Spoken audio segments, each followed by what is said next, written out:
चलिए हम लोग पढ़ रहे हैं सेमेस्टर 2 लेसन 10 जिसका शीर्षक है बूढ़ी काकी। तो हमने अभी तक देखा, यानी जो हमने पिछले पृष्ठ में देखा, पिछले पेज में क्या देखा, एक बूढ़ी काकी है जो कि विधवा स्त्री है। विधवा मतलब समझते हो, जिनके पति का देहांत हो गया हो।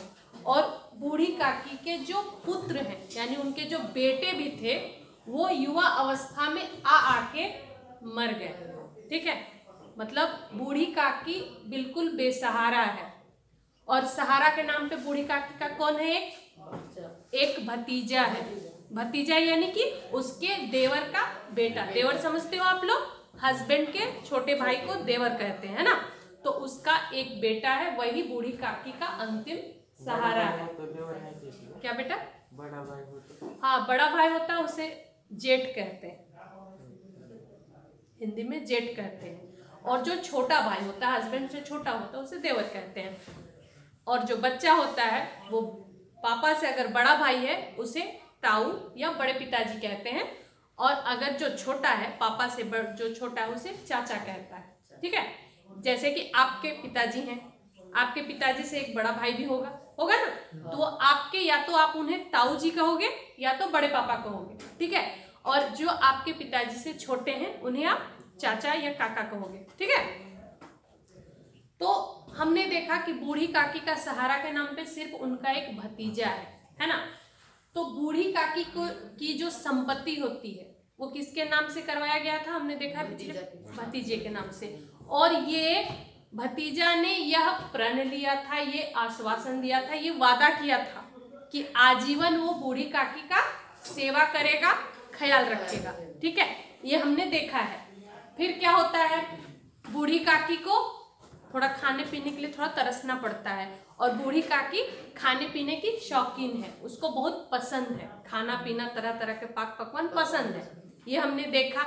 और बूढ़ी काकी का जो हमने व्यवहार देखा, वो ये भी देखा कि जो बड़े हैं, घर के बड़े, यानी जो उनका भतीजा का नाम क्या है? बुद्धिराम। और उनकी पत्नी का नाम रूपा। तो बुद्धिराम स्वभाव से अच्छा है, लेकिन जहां उसको पैसे के खर्च की बात आती है, उसका स्वभाव में परिवर्तन हो जाता है। यानी वो अच्छा है, शालीन है, बातचीत अच्छा करता है, स्वभाव अच्छा रखता है, सब कुछ ठीक है, बट जहाँ पे पैसे खर्च करने की बात आती है उसका व्यवहार बदल जाता है, वो पैसा नहीं खर्च करना चाहता है। रूपा थोड़ा बोली में तेज है, यानी थोड़ा कड़वा बोलती है, लेकिन भगवान से डरती है, यानी अन्याय नहीं करती है। तो बोलती है तेज, बट थोड़ा कड़वा बोलती है, लेकिन वो अन्याय नहीं करना चाहती है। तो ये हमने देखा पिछले हमारा जो क्लास था उसमें देखा कि दोनों का स्वभाव। तो ये जो दोनों का स्वभाव है, दोनों का व्यवहार है जो काकी के प्रति, उसकी वजह से जो उनके बच्चे हैं, बुद्धिराम के जो बच्चे हैं, उनका व्यवहार भी काकी के प्रति ऐसे ही है। क्योंकि जब बच्चे देख रहे हैं जो घर के बड़े हैं वो काकी का आदर नहीं कर रहे हैं, काकी को उतना वैल्यू नहीं दे रहे हैं, इसलिए बच्चे भी क्या करते हैं, आकर काकी को परेशान करने के लिए क्या करते हैं, उसको नोचते हैं, चुटकी मार के भाग जाते हैं और कुल्ला मुंह में पानी भरते हैं और कुल्ला कर देते हैं उसके ऊपर। ठीक है, बूढ़ी काकी के ऊपर। तो फिर काकी क्या करती है? रोती है, जोर जोर से चिल्लाती है, रोती है। और ऐसी सिचुएशन में, ऐसी जब अवस्था होती है ऐसे, तो क्या करती है रूपा भाग के आती है, दौड़ कर आती है काकी के पास। क्यों आती है? वो गाली ना दे। हाँ, वो इस डर से आती है कि वो बूढ़ी है और अपने मुंह से अगर कुछ श्राप दे दिया, तो ये हम भी मानते हैं कि बूढ़ों का श्राप नहीं लेना चाहिए, उनकी बद्दुआ नहीं लेनी चाहिए, मानते हैं ना। तो इसलिए हम अपने कर्म को अच्छा रखते हैं। तो इसलिए काकी अपने बच्चों को सुरक्षित करने के लिए, उन्हें सेव करने के लिए दौड़ कर आती है कि मत छोड़ दो, मत बोलो, मत गाली दो, है ना। तो ये हमने यहाँ तक देखा। फिर आगे ये भी देखा कि अचानक घर का माहौल बदल गया है, घर में शहनाई बज रही है, पाक पकवान बन रहे हैं, अच्छे अच्छे व्यंजनों की खुशबू काकी के नाकों तक आ रही है, और उससे काकी व्याकुल हो गई है उस तक जाने के लिए, क्योंकि काकी तो खाने पीने के शौकीन है। तो हमने देखा कि काकी मन ही मन सोचती है अपने कमरे में बैठे हुए, और हमने ये भी देखा कि काकी चल नहीं सकती है। वो कैसे चलती है? घिसड़ घिसड़ के, यानी अपने हाथ के बल रेंग के वो बाहर जाती है। और वो यही सोचती है कि फूल को तो हम कमरे से भी सुगंध ले सकते हैं, लेकिन अगर बाग में जाके सुगंध लिया तो उसकी बात ही अलग है। यानी जो पाक पकवान बन रहे हैं उसकी खुशबू तो मेरे नाक तक, मेरे कमरे में भी आ रही है, लेकिन अगर मैं वहां जाके खुशबू लूं तो उसकी बात ही अलग है। ठीक है, ऐसा वो सोचती है। ऐसा ऐसा करते हुए वो बहुत प्रयास करके, बहुत ही कठिनाई के साथ अपने दहलीज को, यानी कि जो कमरा का चौखट होता है, उसको पार करती है, क्योंकि उसको चलना नहीं आता है। वो रेंग कर चलती है, घिसड़ घिसड़ के चलती है। घिसड़ना या रेंगना कहते हैं जो जमीन के सहारे सट के चलता है। ठीक है, तो हमने यहाँ तक देखा है। आगे पैराग्राफ बता सकते हो, लाइन कहाँ पर हमने छोड़ा था? Last paragraph. और बेचारी अकेली स्त्री दौड़ते दौड़ते, दिखाइए कहाँ पर।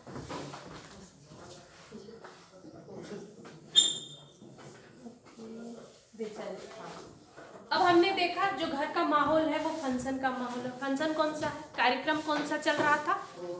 बुद्धिराम के बड़े बेटे का तिलक का महोत्सव चल रहा था, उसका तिलक का कार्यक्रम चल रहा था। तिलक किसे कहते हैं? मैंने बताया था शादी के पहले 2 दिन पहले जो कार्यक्रम होता है तिलक में, लड़का के ससुराल वाले, यानी कि जो लड़की के घर वाले आते हैं, कुछ कुछ उपहार देते हैं लड़के को, उसे तिलक कहते हैं। ये उत्सव घर में चल रहा है, उसी के बाजे गाजे, पाक पकवान, मेहमान सब आए हुए हैं, बैठे हुए हैं, जिसमें से 2 पढ़े लिखे जेंटलमैन भी हैं, जिनको वो गांव की गाना वगैरह वगैरह पसंद नहीं है, लेकिन फिर भी वो कुछ नहीं बोल रहे, चुपचाप से बैठ के देख रहे। ये हमने माहौल को देखा। अब आगे उसी में रूपा पूरी व्यस्त है, कभी भाग कर वो काम कर रही है, कभी भाग कर वो काम कर रही है। वो जी किसी ने कुछ कहा तो वो काम किया, ये किसी ने कहा तो ये काम किया। तो हमने यहाँ तक देखा। फिर आगे हम देखेंगे, लिखा है बेचारी अकेली स्त्री दौड़ते दौड़ते व्याकुल हो रही थी। व्याकुल हो रही थी यानी परेशान हो रही थी। ठीक है, झुंझलाती यानी वो थोड़ा चिढ़ती, कुड़ती थी, परंतु क्रोध प्रकट करने का अवसर ना पाती थी। वो बहुत परेशान थी, बहुत गुस्से में भी थी, लेकिन उसको अपने क्रोध को व्यक्त करने का, दिखाने का मौका ही नहीं मिल रहा था, इतनी वो व्यस्त थी। भय होता यानी डरती थी। किस बात के लिए? कहीं पड़ोसिन ये ना कहने लगे कि इतने में ही उबल पड़ी। उबल पड़ना क्या होता है? ये एक मुहावरा है, क्रोध जाहिर करना। ठीक है, ये एक मुहावरा है बेटा, याद रखिएगा। तो उसको इस बात का शर्म है, डर है कि कहीं पड़ोसिन किसे कहते हैं? जो हमारे पड़ोस में जो महिला स्त्री होती है उसे पड़ोसिन कहते हैं। ठीक है, तो इस बात से वो डर रही थी कि मैं अगर बोलूंगी, चीखूंगी, चिल्लाऊंगी तो जो मेरे पड़ोसी है वो खुश होने लगेगी कि अरे देखो इसका तो इतनी करने की कैपेसिटी है। तो इस बात से वो शांत रहती है ना। प्यास से स्वयं कंठ सूख रहा था। कंठ किसे कहते हैं? इससे, है ना, गला। तो उसका काम कर करके, गर्मी का मौसम है जिसकी वजह से वो खुद परेशान है, वो गर्मी से उसका कंठ सूख रहा है। गर्मी के मारे फूकी जाती थी, परंतु इतना अवकाश भी नहीं। अवकाश का अर्थ होता है छुट्टी। फिर भी उसके पास इतनी छुट्टी नहीं कि जरा पानी पी ले अथवा पंखा लेकर झले यानी हाले, है ना। यह भी खटका था। खटका यानी शंका था। खटका था कि जरा आंख हटी और चीजों की लूट मची, यानी उसे ये भी डर था कि अगर मैंने ध्यान इधर उधर भटकाया तो मेरे घर में जो सामान है, जो चीजें हैं, वो लूट मच जाएगी, यानी चोरी हो जाएगी, कोई लेकर भाग जाएगा। ये उसको डर था। अब आगे हम लोग देखते हैं पेज नंबर 91 में, है ना। अवस्था में उसकी बूढ़ी काकी को कढ़ा के पास बैठा देखा तो जल गई। मैंने बताया पहले ही कि बूढ़ी काकी बहुत मुश्किल से रेंगते हुए दहलीज को पार करती है और जाके वहीं बैठ जाती है जहाँ पे वो कुकिंग हो रही होती है, जहाँ पे वो पूड़ियाँ निकल रही थी, कचौड़ियाँ निकल रही थी, व्यंजन निकल रहे थे, वहीं जाके बैठ गई थी। तो अवस्था, अचानक रूपा ने देखा कि बूढ़ी काकी जो है उसी कढ़ा, जहाँ पे बड़े बड़े बर्तनों में भोजन पक रहे हैं, उसी के सामने वो बैठी है। पास बैठा देखा तो जल गई यानी गुस्से से लाल हो गई। क्रोध रोक न सकी। अब उसका ये देखकर, ये सिचुएशन देखकर उसका क्रोध कंट्रोल से बाहर हो गया। वह बूढ़ी काकी पर झपटी, झपटना मतलब समझते हो, किसी पे अटैक करना, झपटी, और उन्हें दोनों हाथों से झटक कर बोली, झटक कर यानी फटकारते हुए बोली। वह बूढ़ी काकी पर झपटी और दोनों हाथों से फटकारते हुए बोली, ऐसे पेट में आग लगे। आग लगे यानी तुम्हारा पेट है कि क्या है, ऐसा करके आग लगे। पेट है या भांड, भांड मतलब समझते हो, जो बड़े बड़े बर्तन होते हैं ना, नहीं, जो हम अनाज रखते हैं, भंडार में रखते हैं ना, तो उसे जो अनाज रखने का जो बर्तन होता है, या फिर वो अल्युमिनियम का हो, स्टील का हो, या जो का, तो उसे भांड कहते हैं, जो बड़े बड़े अनाज रखने का। तो उसने, रूपा ने कहा अपनी काकी से, यानी अपनी सास से, कि तुम्हारे पेट को आग लगे, जो तुम चलने की काबिल नहीं हो, रेंगते हुए यहाँ गई और यहाँ बैठी हो, तुम्हारा पेट है कि भांड है, ऐसा कहने लगी रूपा। कोठरी में बैठते हुए क्या दम घुटता था? जो तुम अपने कमरे में थी, कोठरी यानी कमरा, अपने कोठरी में बैठी थी तो तुम्हारा दम घुट रहा था। अभी मेहमानों ने नहीं खाया। अब वो कहती है कि अभी मेहमानों ने, जो आए हैं गेस्ट, उन्होंने भी नहीं खाया, भगवान को भोग नहीं लगा, तब तक धैर्य नहीं रख सकती। धैर्य रखना यानी कि थोड़ा सब्र रखना, इंतजार करना, तब तक भी तुम इंतजार नहीं कर सकी। अभी किसी मेहमान ने नहीं खाया, भगवान तक को भोग नहीं लगा। आकर छाती पर सवार हो गई। छाती पर सवार होना यानी कि धीर अधीर होना, जल्दबाजी करना, ठीक है, ये भी एक मुहावरा है, छाती पर सवार होना। इतना ठूसती है ना जाने कहाँ भस्म हो जाता है। ठूसना यहाँ किसे कहा गया है? खाना, है ना, जो बहुत ज्यादा खाता है उसे ठूसना कहते हैं। जबरन डालना, किसी भी चीज में जबरदस्ती डालना उसे ठूसना कहते हैं। तो इतना ठूसती हो वो भी भस्म हो जाता है। भस्म या ना जल जाना, जल जाना, वो भी भस्म हो जाता है। आगे है, भला चाहती हो तो जाकर कोठरी में बैठो। ऐसा कहने के बाद रूपा क्या करती है? काकी को कहती है, अगर तुम अपना इज्जत चाहती हो, अगर अच्छा करना चाहती तो जाके अपने कमरे में बैठ जाओ।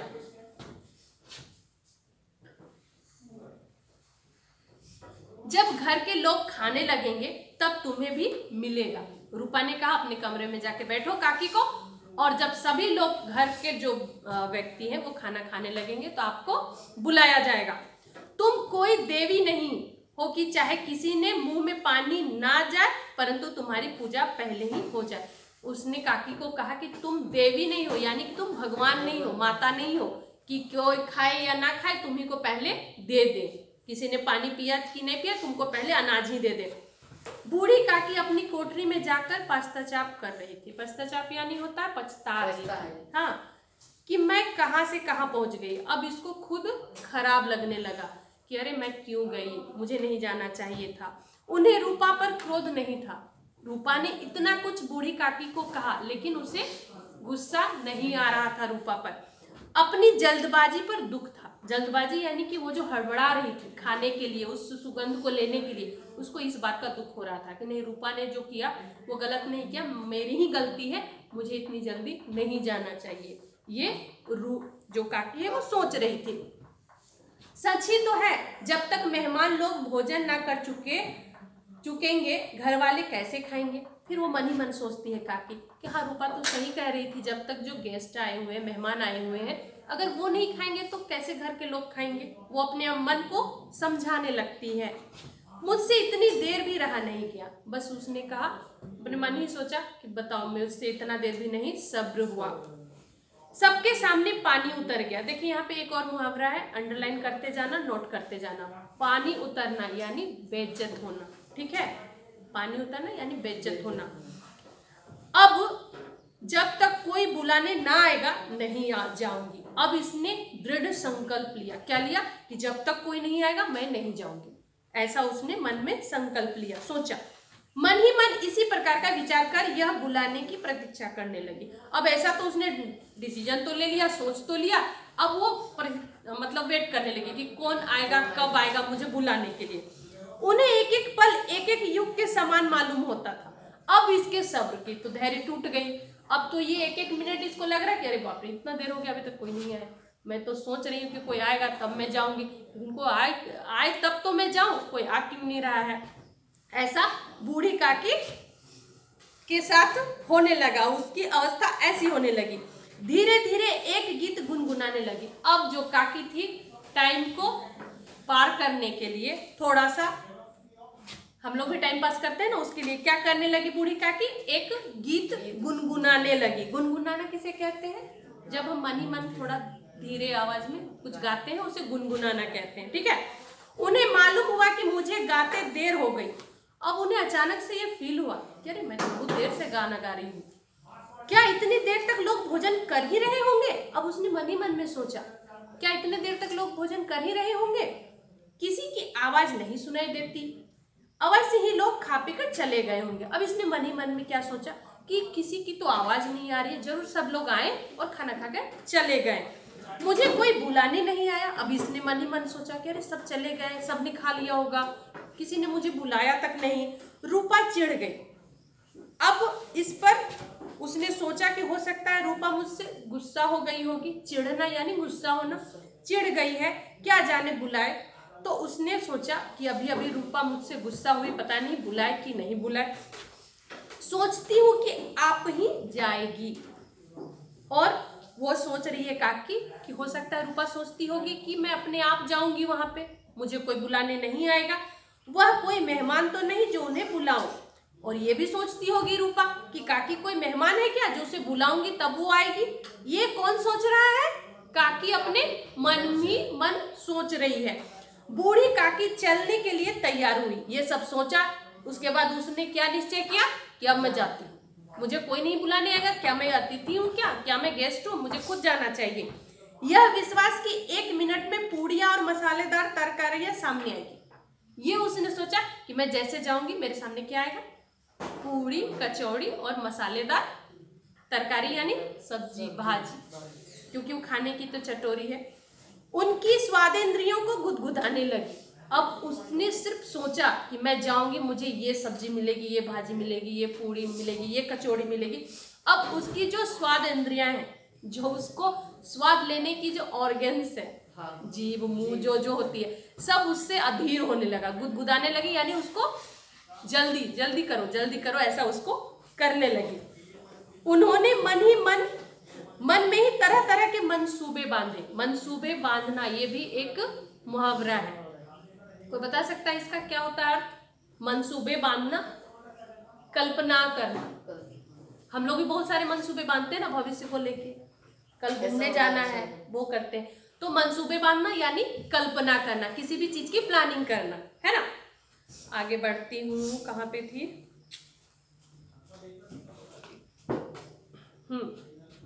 अब उसने क्या सोचा कि मैं क्या करूंगी, जब जाऊंगी खाने के लिए बैठूंगी, सबसे पहले तरकारी से पूड़ियां खाऊंगी। क्या सोच रही है? जो सब्जी है भाजी है उससे पहले, सबसे पहले मैं पूड़ियों से, तरकारी से पूड़ियां खाऊंगी, यानी सब्जी और पूड़ी खाऊंगी। फिर दही और शक्कर से, और फिर वो कैसे खाएगी? दही और शक्कर से पूड़ी खाएगी। फिर कचौड़ियां और रायते, रायता समझते हो आप लोग? समझते होगे, दही के साथ बनता है। हाँ, तो फिर वो कचौड़ी खाएगी, रायता खाएगी, के साथ मसालेदार मालूम होंगे। अब ये ऐसे ऐसे वो डिसाइड करी, पहले ये खाऊंगी, उसके साथ ऐसे खाऊंगी, ऐसे खाऊंगी। वो सोच रही क्या बेटा? मजेदार। हाँ, ये सब मजेदार मालूम होगी। जो चीज खाऊंगी वो बहुत ही अच्छा होगा, खाने में टेस्टी होगा। लोग यही ना कहेंगे कि इन्हें विचार नहीं। अब बूढ़ी काकी सोच रही कि मैं ऐसे ऐसे खाऊंगी तो लोग क्या कहेंगे। ठीक है, जो लोगों को कहना है वो कहे, ज्यादा से ज्यादा यही कहेंगे कि इनको थोड़ा भी विचार नहीं, यानी सोच नहीं है, इतना खाए जा रही है बुढ़िया। फिर उसने कहा करे यानी जिसको जो कहना है वो कहे, बट मैंने सोचा है खाने के लिए तो मैं खाऊंगी। इतने दिन बाद पूड़ियां मिल रही है। अब वो मन ही मन सोचती है कि अरे इतने दिन बाद मुझे पूड़ी खाने को मिलेगी, तो लोग को जो सोचना है सोचे, जो समझना है समझे, मैं तो खाऊंगी जब तक मेरा मन खुश प्रसन्न ना हो। मुंह जूठा करके थोड़ी ही उठ जाऊंगी। मुंह जूठा करना यानी थोड़ा सा चक्कर उठना। तो ये मन ही मन कह रही है कि अब जा रही हूँ खाने के लिए, मुंह जूठा करके नहीं उठूंगी, यानी थोड़ा खाकर नहीं उठूंगी, मैं तो भरपेट खाऊंगी जब तक मेरा मन ना